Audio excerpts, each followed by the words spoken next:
Taong 2021, marami sa atin ang nais malaman kung anong kapalaran ang maaaring naghihintay sa atin sa bagong taon na ito. Narito ang overview ng horoscope prediction ng bawat zodiac sign.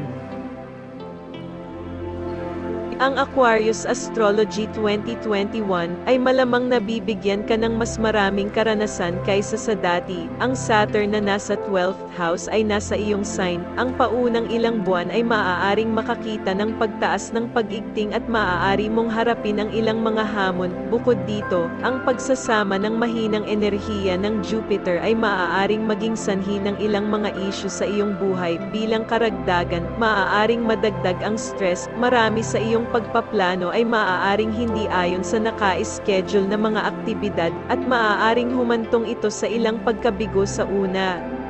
Para sa iyo, ang mga kaganapang ito ay maaaring isang unang karanasan na magiging emosyonal. Gayunpaman, sa pagpapatuloy ng taon, ikaw ay malamang na maging masaya sa paraan ng buhay na maaaring gawing pabor sa iyo. Aquarius, ang positibong bahagi ng taong ay ang transit ng Jupiter sa iyong zodiac sign ay magiging mas mahusay kaysa sa unang kalahati. Sa katunayan, ang taon ay maaaring promising para sa iyo kung naghahanap kang mamuhunan sa pag-aari. Maaari kang masisiyahan sa pagtingin ng mga pagpipilian bago ang pamumuhunan. Pagdating sa kalusugan, ang mga individual na Aquarius ay kilala na maging mas maingat tungkol sa kanilang fitness at mga gawain, partikular ka sa iyong dieta at siguraduhing dinadala mo ang pagkain sa naaangkop na oras sa maghapon. Ang disiplina na ito ay maaaring bahagyang magambala dahil ang iyong gana sa pagkain ay malamang na tumaas. Mag-iingat ka sa dieta ngayon, makatulong ito na mapanatili ang iyong fitness at mapalakas ang iyong kaligtasan sa sakit.